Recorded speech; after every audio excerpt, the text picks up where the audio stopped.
Hey Seekers, and welcome back to the Hanged Woman podcast. I'm your host Julienne Irons, and this month we've been exploring grief from three powerful perspectives: practical, scientific, and now energetic. In our last episodes, Dr. Anjali Lafori talked about the practical side of grief and showed us how to honor and navigate loss through ritual and remembrance.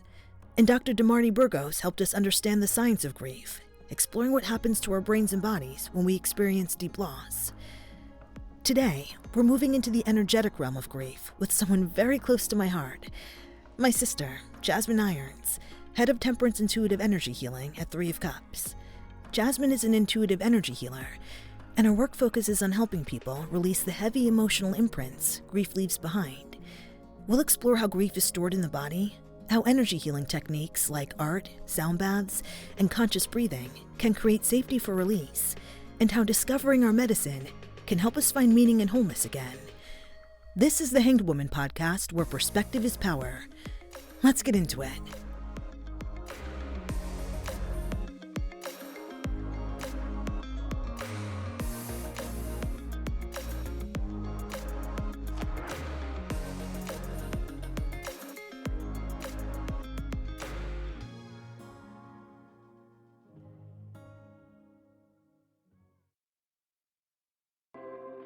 Hey, fellow seekers. I'm taking a quick pause from the show to share something really close to my heart.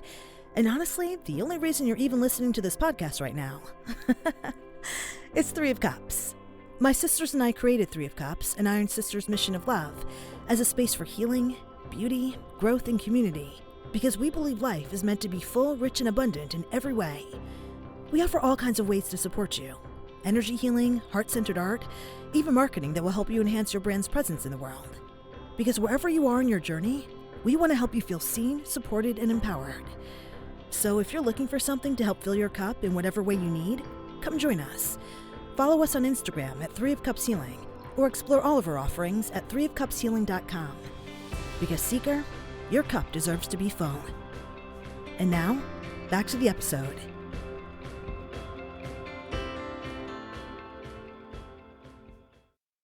This is a great day because I get to have my amazing sister, Jasmine the Erin Irons, on the show. Jasmine, welcome to the show. Oh my goodness. I'm so happy to be here. What an honor to be with this on this amazing, brilliant podcast. Yes. Known as the Hanged Woman. I have always been impressed with the work that you do. I feel like every time I have a healing session with you, whether it's like just you and I together somewhere on the beach or in the park or in your apartment drinking wine, or if it's actually like a session where we're doing at the walk house or something, I always leave feeling so grounded and so supported by God, by the universe, by my higher self. And I just think that you're going to help a lot of people with the work that you do. You've already helped so many people with the work that you do. So I'm very excited to get into this conversation with you today. Well, thank you so much for saying that. And honestly, it warms my heart and makes me feel so cozy inside. And it's such an honor and such a huge blessing to be able to work with people in this capacity. It really, Yeah. really is. It's not lost on me that that I'm able to assist people through their healing journey through the support of the universe, through God. It's pretty amazing. Yeah. So why don't we start by having you tell us a little bit about yourself and how you got to the work that you do?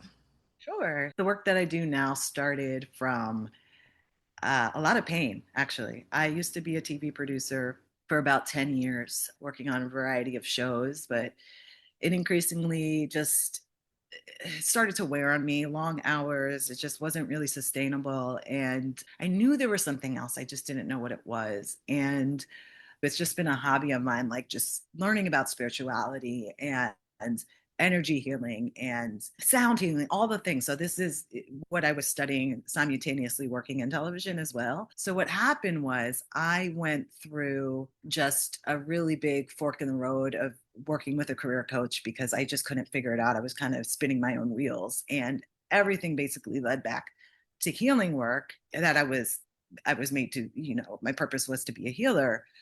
And it did come from a lot of pain at the same time as well, because as I was doing this course, I was pregnant and went through a really devastating miscarriage. My son Shiloh was about 4 or 5 months into my pregnancy, and I had to deliver him, and I got to hold him, and it was just devastating. It was a shock. Completely. The past decade was just a lot of death and rebirth. And prior to losing Shiloh, about 2013, we lost our big sis Jamila to a brain aneurysm, and it was sudden. And that was I think all of our first major loss and heartbreak. We were all just broken inside and scrambling to pick up the pieces.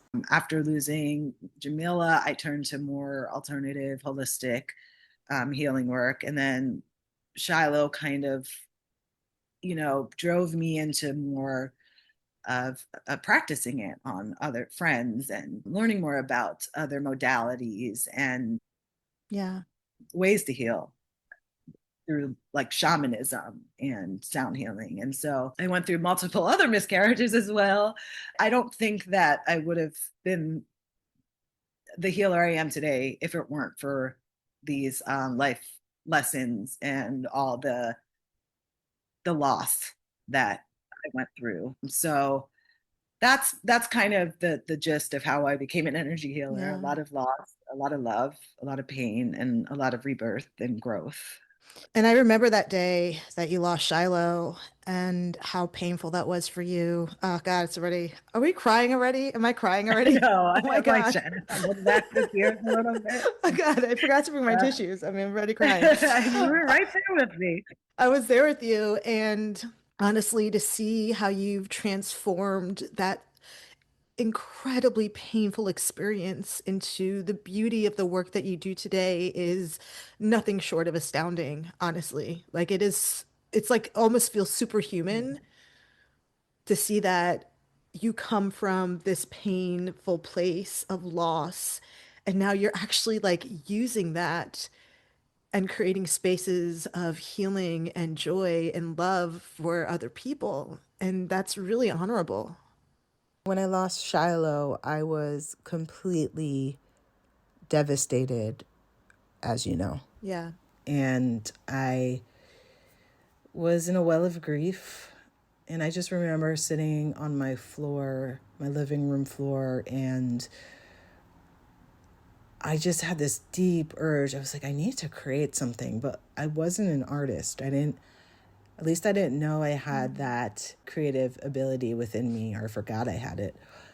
And I looked up at a piece that I made as a wedding gift. It was a heart with real pressed roses in it. And I just remember feeling this overwhelming sensation from my son. And he was just like, Mama, make that. From that point on, I started making these different hearts that expressed my grief at the time. And the first one, the original one I made, was Kid at Heart. And it was all these colorful flowers with butterflies. And the butterflies representing transformation, and the flowers, obviously the cycles of bloom, the cycles of life and death and rebirth. And I couldn't stop. I just started creating all these pieces. Now that original Kid at Heart hangs in my son's Phoenix's room. And I'm so thankful. It's like Shiloh's looking over his little brother in a way. And it's a protection of innocence. This is how also the Empress's Heart came to be, where I make pressed flower arts with various designs, such as hummingbirds and hearts and all types of things, yin yangs. So through his death, I was able to alchemize my grief through art and art therapy into something that I believe is really wonderful. And he gets to live on through that. And then through Jamila's death, I was able to find my path as a healer. So through all of this, there's just another side to the grief. But the grief is also very sacred and can propel us to new beginnings. And I will say, because you'll probably hear me talk about this a lot through this time we have together, but I think that these life circumstances, I as you know, I always look at everything like a yin yang, and that duality is what makes us whole. So going through all these losses, that I knew there was another side to that pain through the work that I did on myself. And I knew there was another side of love. And my work is that love, being able to bring that to other people. And it's not just through the pain. It's the wholeness of all of it coming together and being able to help people see the wholeness of it all, not to disregard one or the other, but just know that's within us. And we have the resilience to always come out on the other side if we choose. Yeah, absolutely. Well, let's get into this conversation about grief and the amazing energy work that you do. For those of us that aren't familiar with energy work, how would you describe it in the context of grief work? So energy healing is exactly how it sounds. We're all able to work with energy, and we all do every day on some level. I just decided to study and practice it and make it my business. But if you were to walk into a room, you feel the energy of the people around you, or you could feel the energy of the space, because everything on this planet carries energy. So with the work that I do, and how it works from trauma to just relaxation and grief, is that when we come to this life, we usually come pretty whole. Where imagine looking in a mirror and you're seeing the mirror very clearly. You're seeing your reflection very clearly, I should say. And life just starts to make cracks in that mirror, right? So things are becoming distorted. You're not seeing yourself as you once were, because maybe somebody died or somebody told you who you were and it lowered your confidence because you didn't feel that's who you were or who you weren't. And the mirror just starts to crack, crack, crack, crack, crack. And it creates these fragmented pieces. So what my job is to do is to help assist in putting those pieces back together so you can see yourself as whole again. And I do that through working with the chakras. So I go through the body and I have the ability to see what is going on in each area. Chakras are energy centers in the body, and they all represent different parts of how we work through this life, basically. And so I'm able to just go through the chakras and bring up where I see stuck energy to help those clients become aware of what is going on in their body. And then I help them tools and guide them in ways that they can sort of clear that stuck energy and empower them to make those changes, to have more flow and life force within their bodies. So energy is it's within us. It's how our cells are made. It's how you were made. It's how I was made. It's our organs. It's our skin. Cells are just vibrations, and that's how they form. So everything is constantly vibrating, and just sometimes those vibrations get really, really heavy depending on what's going on in your life. So I just help people to remember who they are again.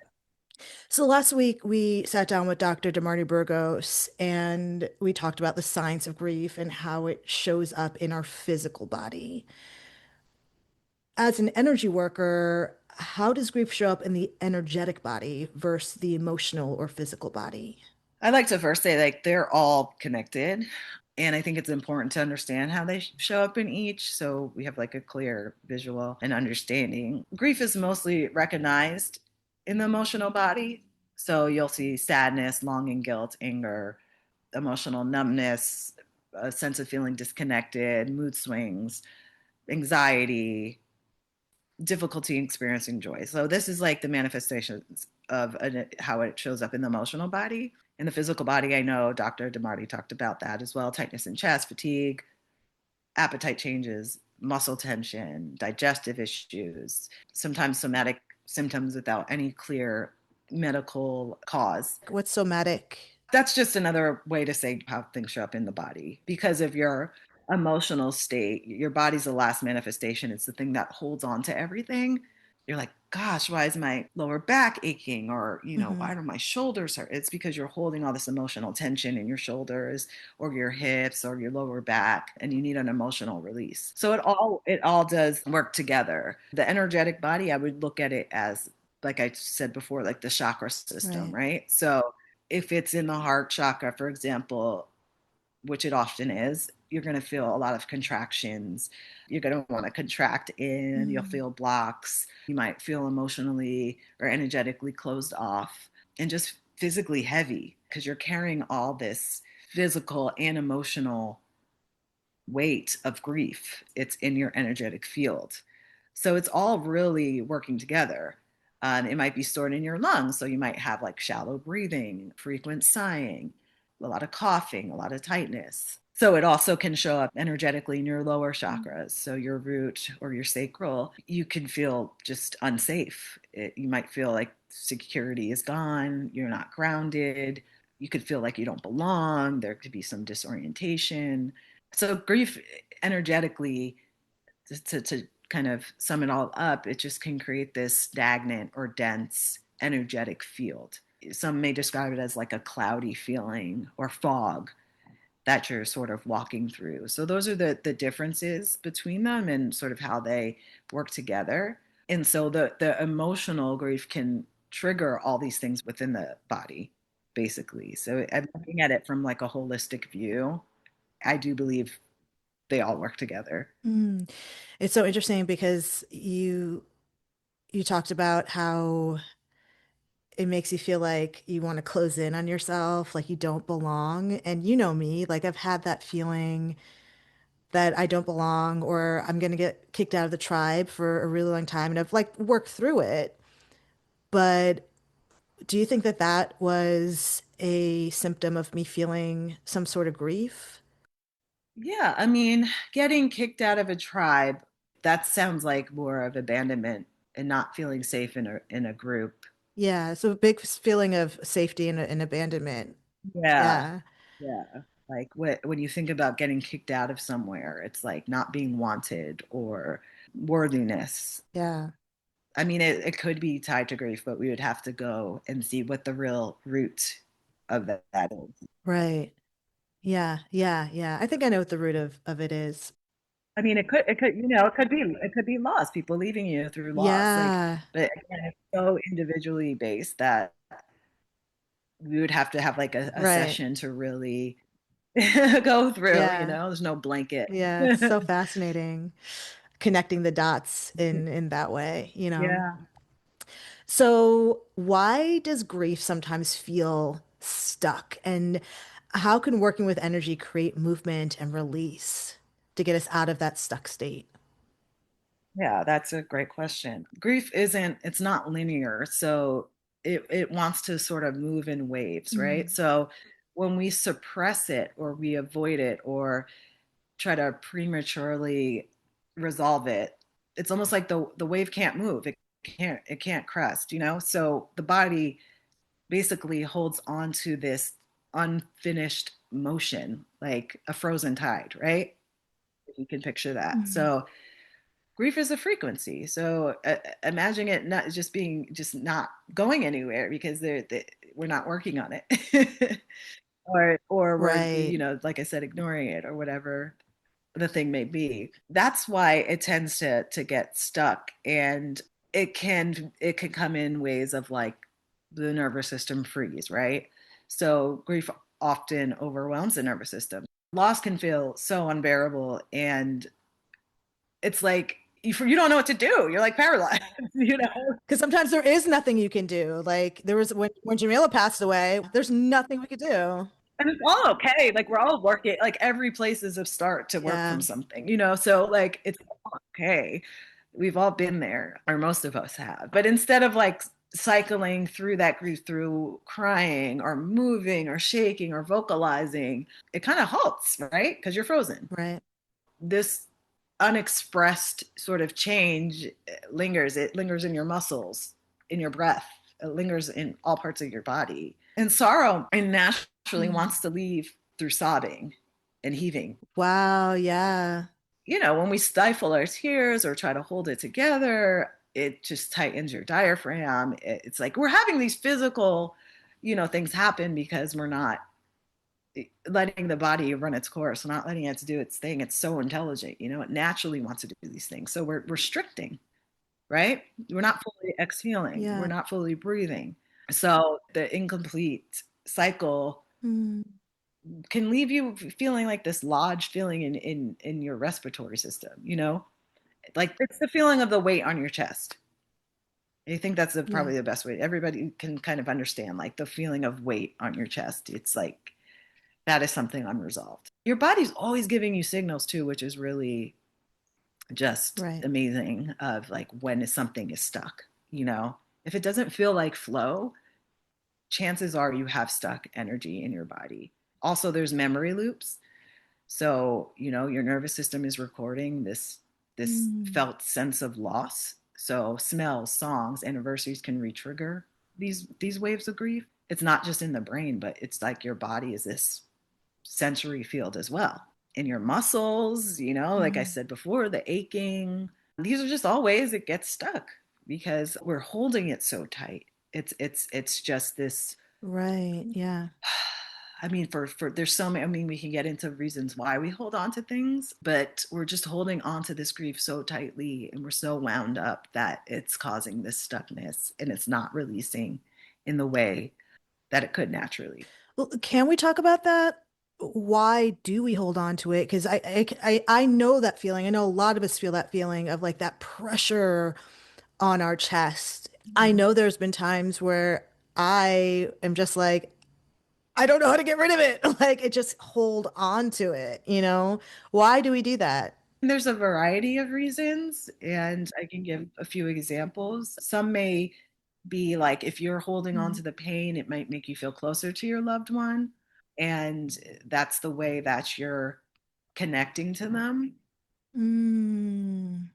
When in reality, I mean, I believe that they prefer us to enjoy life, Right. and but that takes time, when you lose somebody you love. So it's understandable. But I truly believe you get closer to them through connecting through joy and love, because I believe they're in a very high vibration of that joy and love. So that's one reason. Other reasons are we just simply just don't know how to process or where to go. Maybe this is somebody's first time experiencing grief and loss, even if it is like a divorce or whatever it may be. It's just simply don't know how to process, don't know where to turn, don't know where to go. So you just get stuck. And sometimes things can just be so heavy where you just become one with your bed. And there's so many reasons. Even just holding on to anger because we're so used to being in that cycle, and that's what our body remembers, or sadness, and that's what our body's remembering.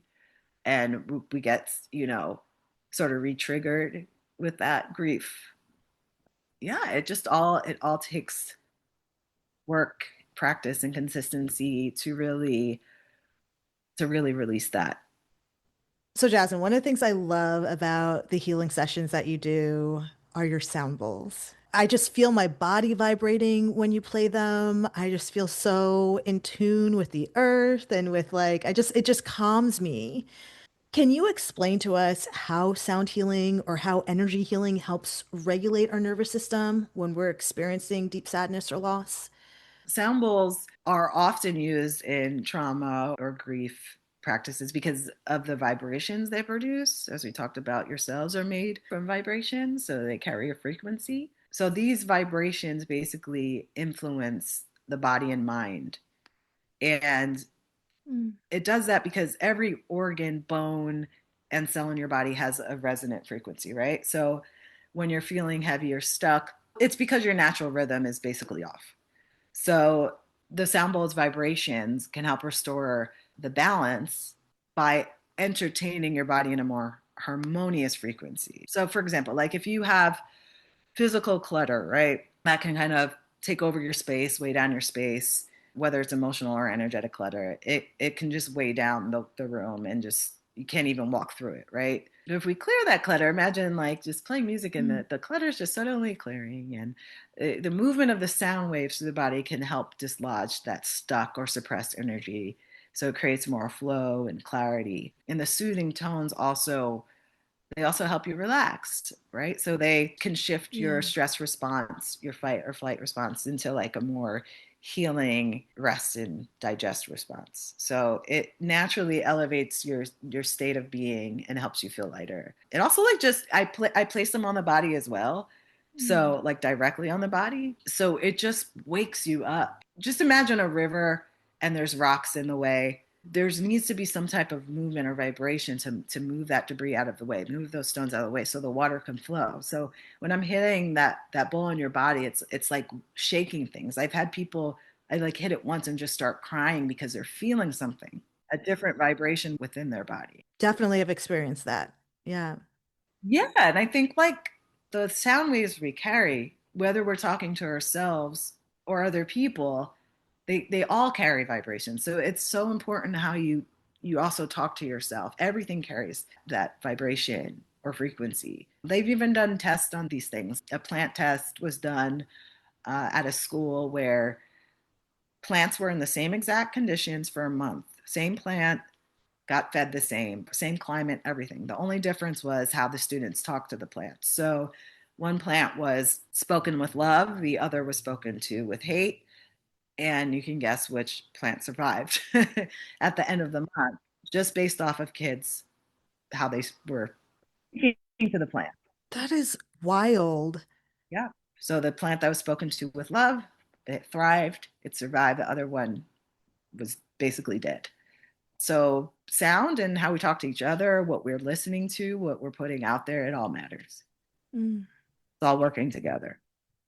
Sound bowls aren't just music. They're sort of this felt experience that can influence your energetic, emotional, and physical state. So when you're feeling tired, anxious, or off, it can help shake loose that density.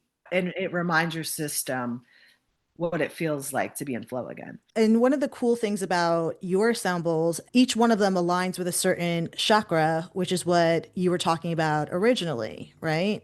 The sound bowls I own work with all of the chakras. They're attuned to the frequencies of the chakras. Every sound bowl carries a different frequency. I can get other sound bowls that represent different other parts of the body. But yes, Oh, mine specifically are for the chakras. I didn't know that. Yeah. You learn something new every day, huh? Yeah. Wow, Some are fascinating. tuned to different keys. Like it there, yeah, there's a bunch of different ones out there. So fascinating. Pretty cool. Okay, and then what about energy healing? How does that help regulate our nervous system when we're experiencing deep sadness or loss? For those clients that I do in-person session with, one-on-one sessions with, just touching somebody alone, if they like touch, but I mean, obviously, if you're coming to my session, you probably would know that you're going to be touched. But just touching somebody alone can give them comfort within their nervous system. And I can see people's energy. I don't only feel it, I can see it. So I'm able to see what is stuck and to help that move with that client's permission, of course. And through that movement, through moving that energy within the body, it creates more flow within the body, more life force, more chi. And for the energies that need, perhaps more time, we work together for a few sessions, however long it takes to get them to that other side so they have more flow within their body. So I love the concept of the in-person session. I think that's the one that I probably prefer because I do get to be with you and I do get to like feel your touch and be in that same space with you. But what about for remote? Because I know you do a lot of remote sessions as well. What are the differences between the two when it comes to energy healing? Energy travels through space and time. So you're still going to get the same effect, just not the touch. Got it. I think it is more effective to be in person, but obviously not everybody's able to do that. I live in LA. I'm based in LA. So it's the same effect. People still have the same effect. It's just not the touch part. Okay, Seekers, I think this is a really great place to take a break. We'll be right back with the episode. The Empress's heart is art made from love, loss, and flowers. Every piece begins with intention, rooted in the belief that beauty can bloom from even the heaviest seasons of life. Using real pressed flowers, crystals, and feathers, the Empress's heart transforms grief and memory into something tangible. A reminder that joy, love, and connection can live alongside loss.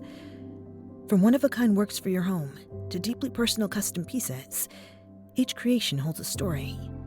Every petal is placed with care, every detail chosen with purpose. Whether it's honoring a loved one, celebrating new beginnings, or simply adding beauty to your space, the Empress's heart is here to help fill your home and your heart with something meaningful. Fill your heart and your cup at threeofcupshealing.com.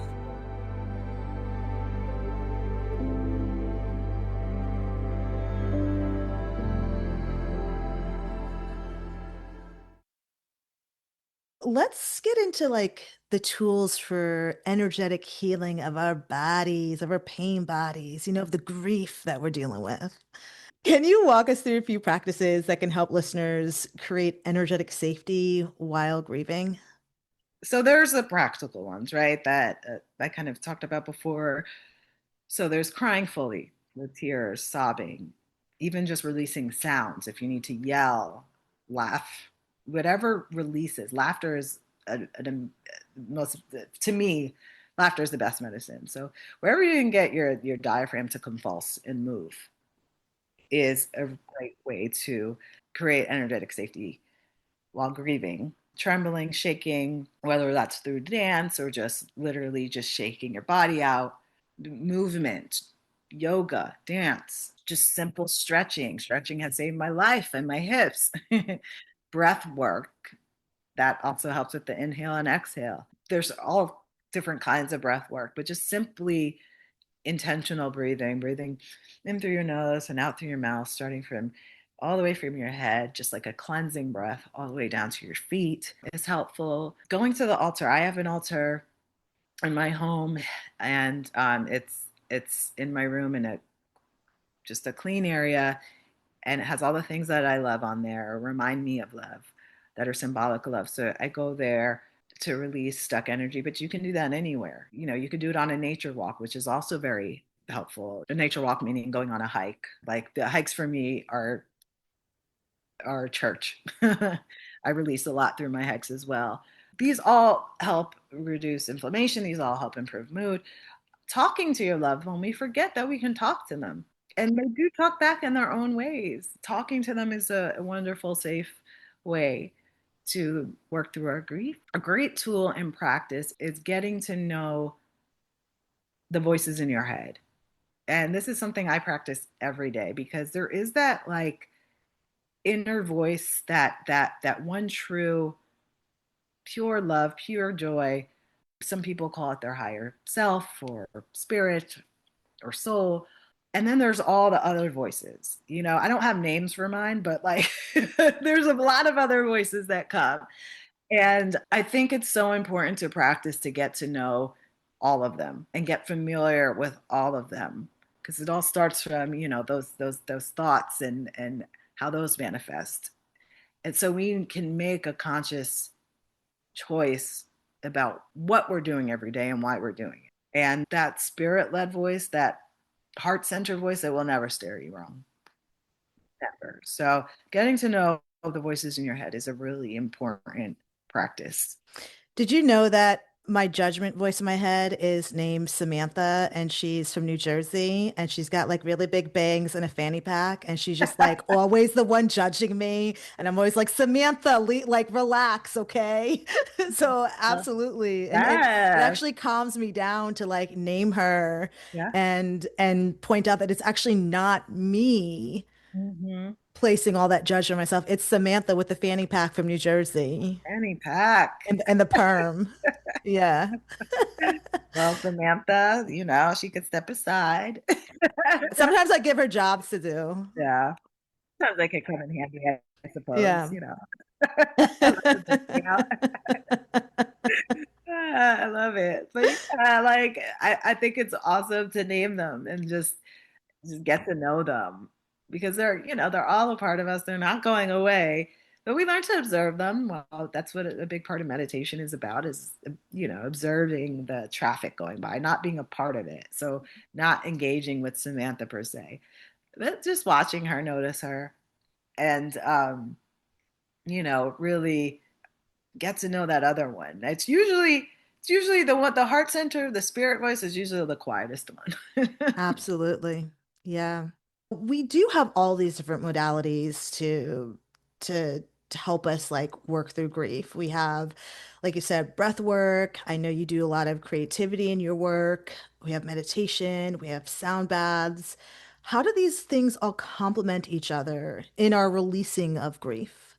Yeah. So each one offers a different way to release and move energy through the body. So through these things, you're now learning how to kind of change the station to shift your inner state. You're using tools that help you discover your own medicine, whether your medicine is peace or joy or a deeper sense of love of life. So conscious breathing soothes the nervous system. So it helps to shift from one emotional state that could be overwhelming to a state that's more calm. Just your breath. It's these are all practical, very simple. We tend to, think it needs to be complicated, and it's really not. These tools are always so simple, and they're all within us. We just have to do the work. By linking breath with movement, it helps us to ground, right? And in a compassionate way. So it allows us to just keep moving through our breath. Breath is life. In creativity, those are, however you create, whether it's through art or dance, however you want to express yourself, is another way to move energy, because sometimes words don't feel like enough, right? And you want to move them literally, like, you want to move them physically. And grief can be so complex. Sometimes it resides in places where words can't reach. So it's really wonderful to be creative and to be able to physically move it, okay, instead of just sitting with it. Meditation works in a way where you're just simply observing those thoughts, and that takes practice. Meditation is to really learn to observe and be the observers. So instead of getting caught up in your thoughts, like I mentioned before, it's like watching traffic.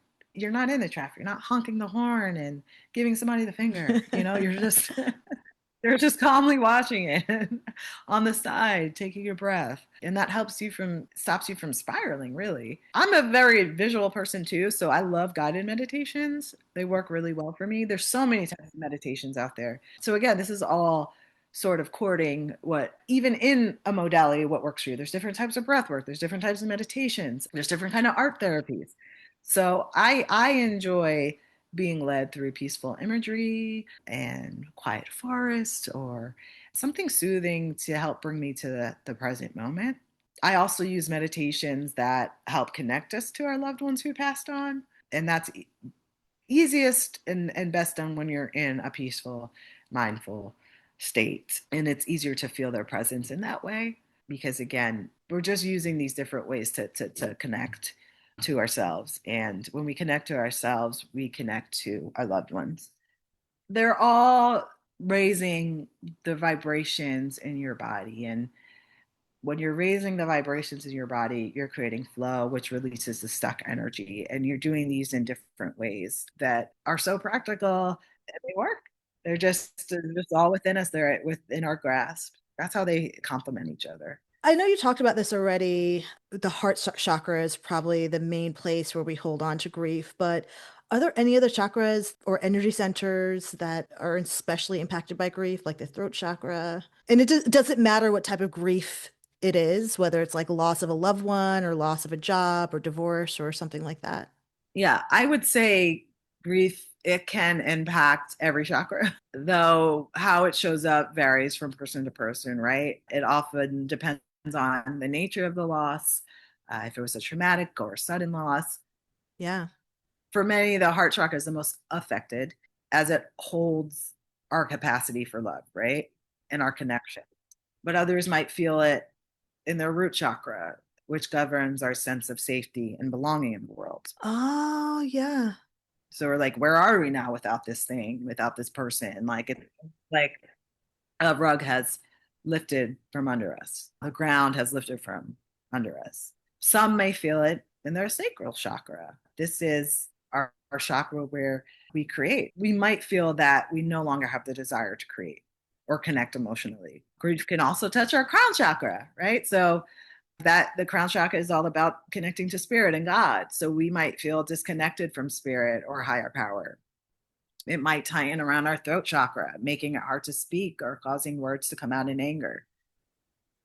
And we have our solar plex. So that's our power center. So we might feel a loss of personal power or confidence. And even in our third eye, we might feel clouded, making it difficult to trust our own intuition because the grief is just so overwhelming. Then it's also like this loss of trust, like, oh my gosh, I have no control. It's not really trust, it's really control. That Right. we feel like so it's really different for everyone, but the truth is it can affect all of them or, a few of them. And the beauty of this, it's not all sad. There's a whole other side to this. Like, what can be done can be undone and vice versa. So, as you move through your grief, the chakras can also return back to a more healthy chakra again. So healing is always possible. Yeah, that's so beautiful. And I love the breakdown of the chakras.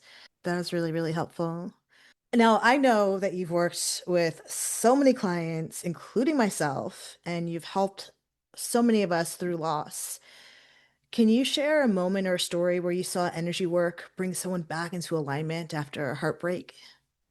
Yeah. I mean, it's most of my clients.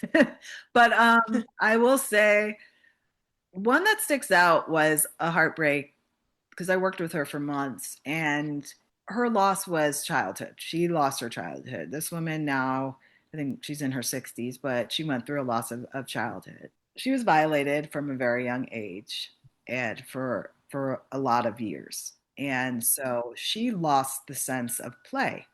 She wanted levity. She wanted laughter. She wanted joy. And she would find that playing made her feel shame because it would remind her what she didn't have in childhood, or she would play or feel happy at one point. There comes the heavy energy, that violation that, corrupted her innocence, I should say. One of the ways I connected with her to bring her back into alignment was helping her to remember her medicine, not what happened to her, not the programming of what the new definition of play meant for her, but what it really, really, really means, remembering what it really means. And we did this through sound healing. We did this through breath work. We did this through past life regressions. We did this through soul work. We did this through reparenting her inner child. And I know this is a lot, but it's not like all one session. You said you had multiple sessions with her. So exactly. It's not like with this one session, you're doing like past life regression, inner child. Right. Yeah. But the through line was for her to rediscover her medicine. And that medicine for her, what she defined it as was play and joy. She did have work that she would take home with her to do and questions that she answered. So I basically created a whole structure for our time that we had together that was tailored for her to rediscover her medicine, to remember her medicine.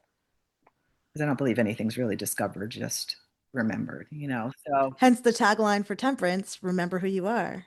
Exactly. Yeah. We did a lot of work together and helping her to align and to put those fragmented pieces, back together, and not in a perfect way. But I always look at it as the heart having these cracks and filling them with these roots, these new roots, so a beautiful new garden can bloom. And that's, how we work together and through these different techniques and tools. She always had a problem with just playing in general. And I remember she just told me she bought a trampoline. Oh, how fun. It started playing more and just the shame started lifting. And she's one of my standout clients. as far as like the degree of the heartbreak. Yeah. And what she lost through it. So, Wow. That's beautiful. That you can take somebody who has been through so much pain and heartbreak and then have them jumping on a trampoline. Like that is yeah, amazing. Like that, and it's honestly like, and I mean that in all sincerity. It's like that is like I can visually and physically feel the energetic difference in the two, yeah, because they are so vastly different. That is so right. cool.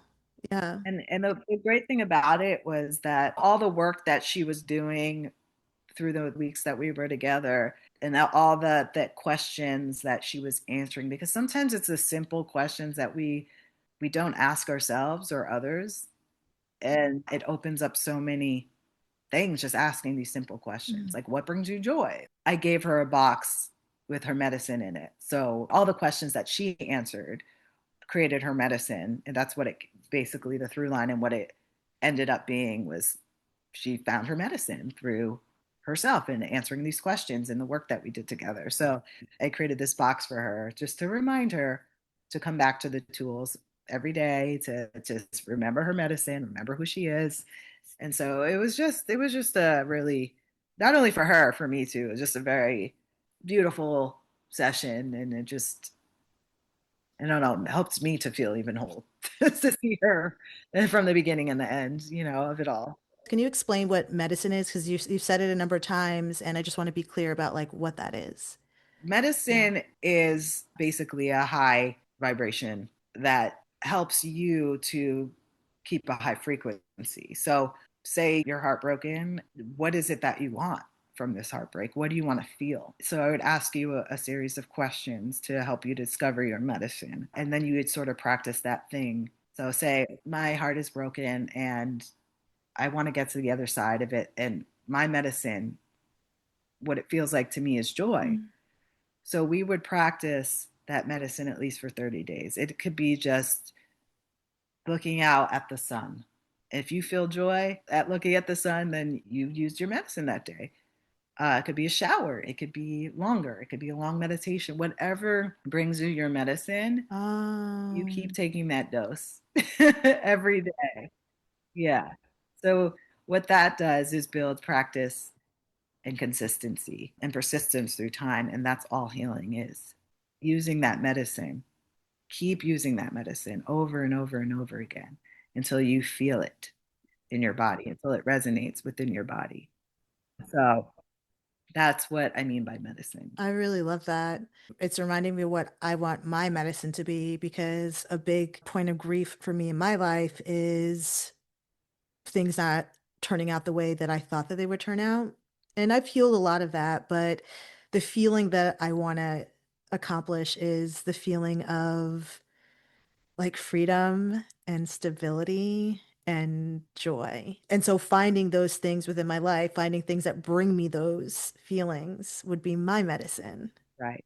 And Ah, when it clicks on a spiritual level, you'll start to attract it more into your life. yeah.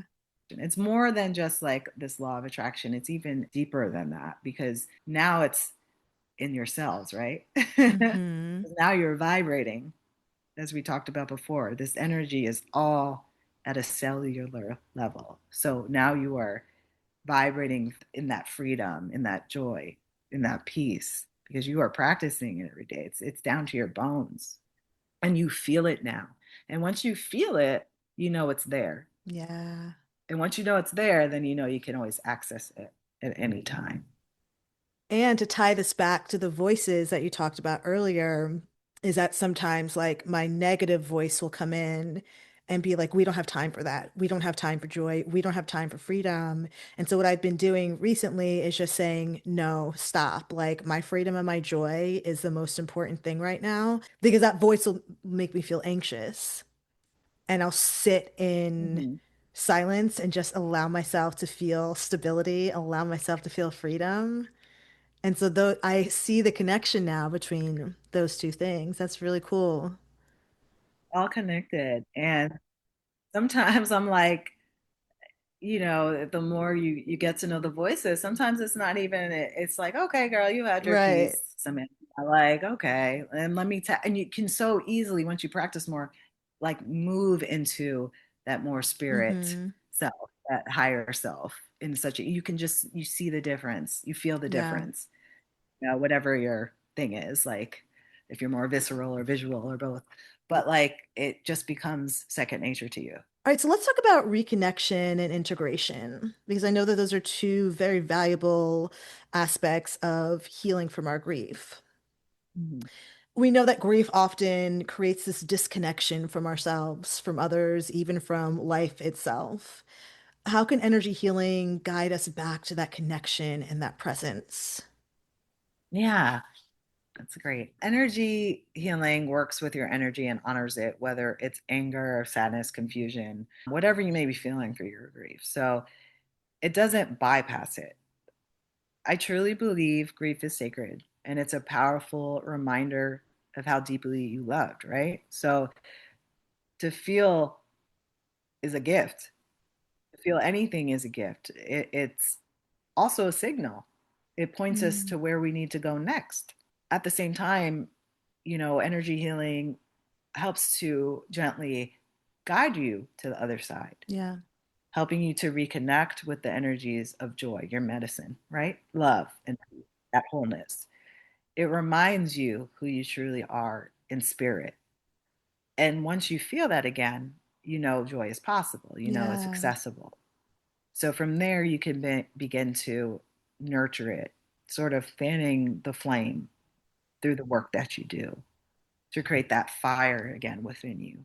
We are all alchemists for our own lives. And I help to basically guide you through Mm, your alchemy of transmuting that pain, transmuting that lead into gold, or transforming that grief into the feeling of love again. So I would say that it really gently helps and honors mm, you and meets you wherever you're at in your pain. So you come as you are. There's no judgment. I truly work from love energy yeah, and yeah. to help you just reclaim and remember who you are. Wow, I love that. Oh, so touching. Yeah, you really know how to get me in my heart. You really know how to get me in my heart. So how do you do this? How do you help reconnect with joy and purpose without bypassing the depth of their pain, or what I think is called spiritual bypassing? We recognize that we're human, right? We're complex, we're multifaceted beings. Every feeling we experience serves a purpose. So emotions aren't something to run away from. There's something to face, there's something to feel, and there's something to understand. I imagine it like you're inviting your emotions into your home and giving them a seat at your table.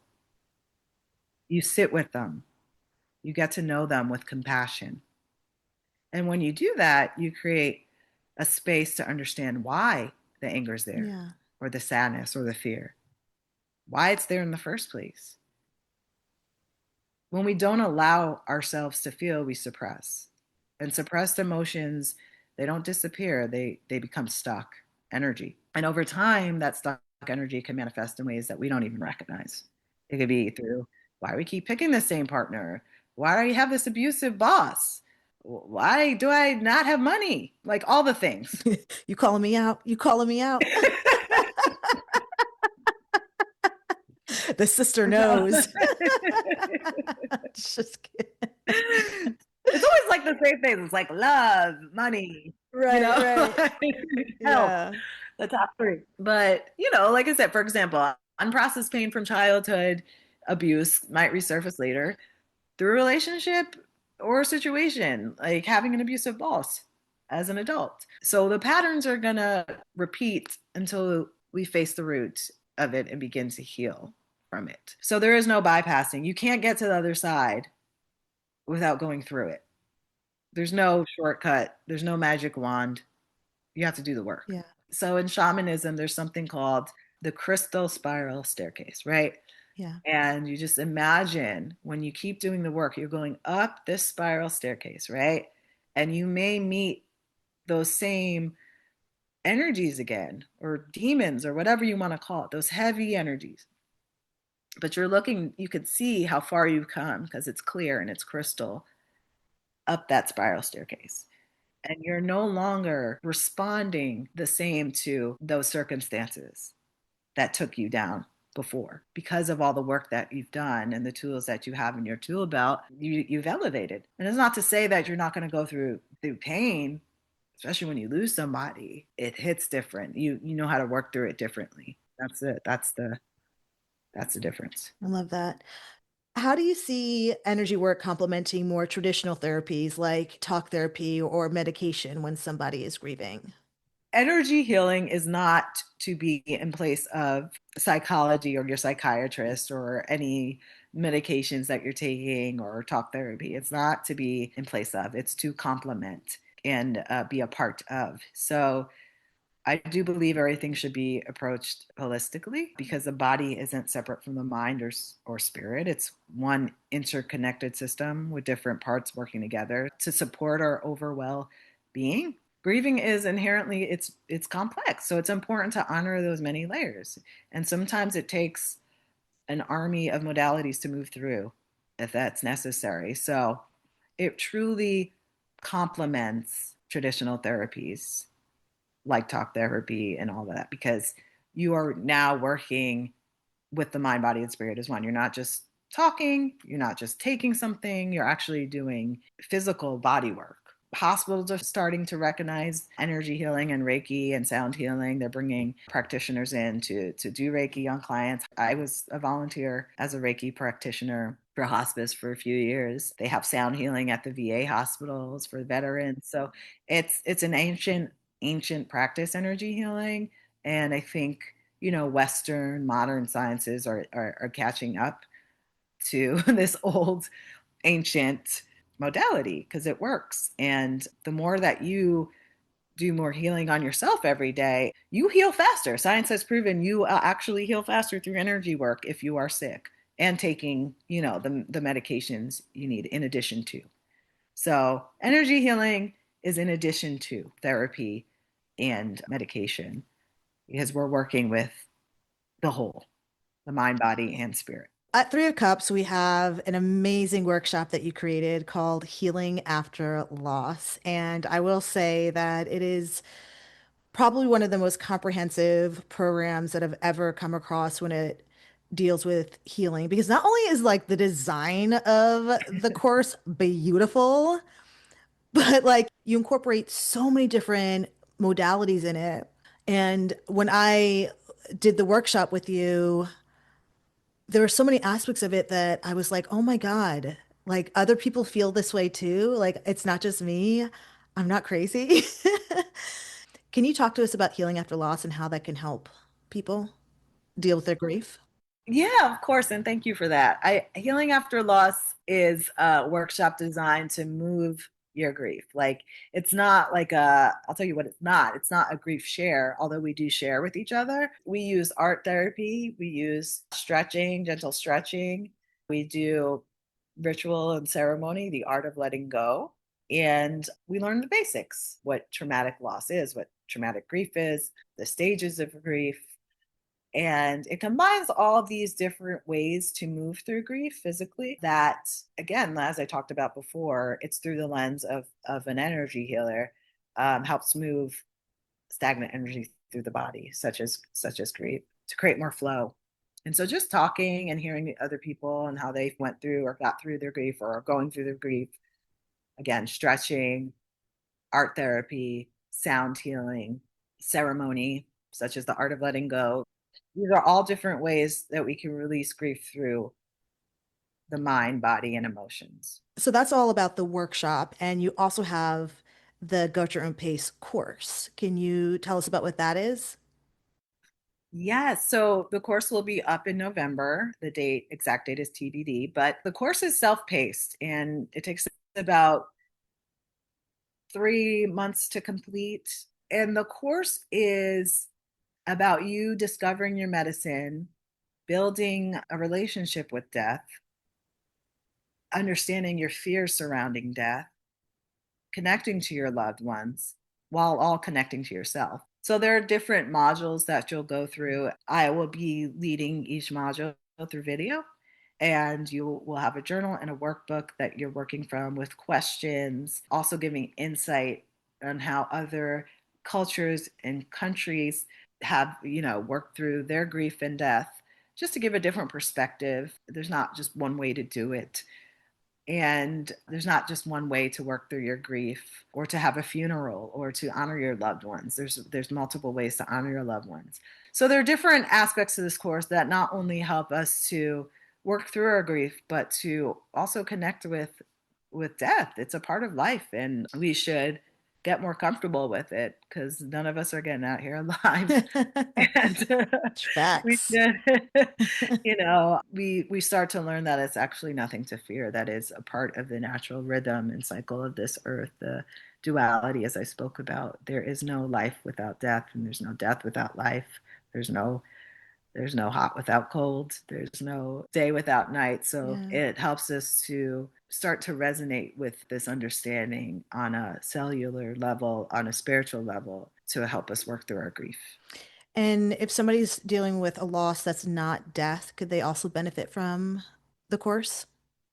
Yes, absolutely. They can also benefit from this course, because at the end of the day, I believe grief can emerge in any change, whether that's the end of something familiar, the beginning of something new, or the loss of something or someone we love, right? So it carries complex emotions that are often tangled and heavy and can be difficult to untangle. So whether it's a divorce, infertility, it's all feels like a loss. It is heavy on death, but death can come with any change.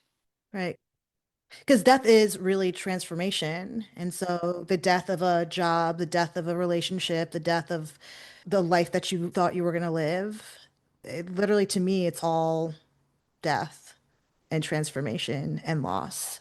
That's right. And through that death, when we honor it, we realize there's a rebirth, and the beauty of it, the cycle, right? Yes, it is painful in that moment, but it also gives the opportunity to transmute and transform and alchemize. Well, Miss Jasmine, the Erin Irons, my baby sister, I feel so honored and grateful that you took time to sit down and talk to us and walk us through the energy of grief. I'm really grateful for you. Is there anything else that you want to say that you feel like hasn't been said? I'm just grateful that we could be spreading love and light today. Jasmine, where can people find you if you'd like to be found? You can find me on Insta, 3 of Cups Healing, at Temperance Healing, or at 3ofcupshealing.com. Is that our handle, 3 of Cups Healing? Yeah. I was like, is it? Or you can find me at Jasmine E. Irons on Insta. Do you feel complete? I feel whole. I feel complete. Wait, let me ask you a question. What pants are you wearing right now? None. No, I'm kidding. I got my sweats. We're literally wearing like the same outfit. Same thing. I love it. Of course we are. So, seekers, what's your medicine?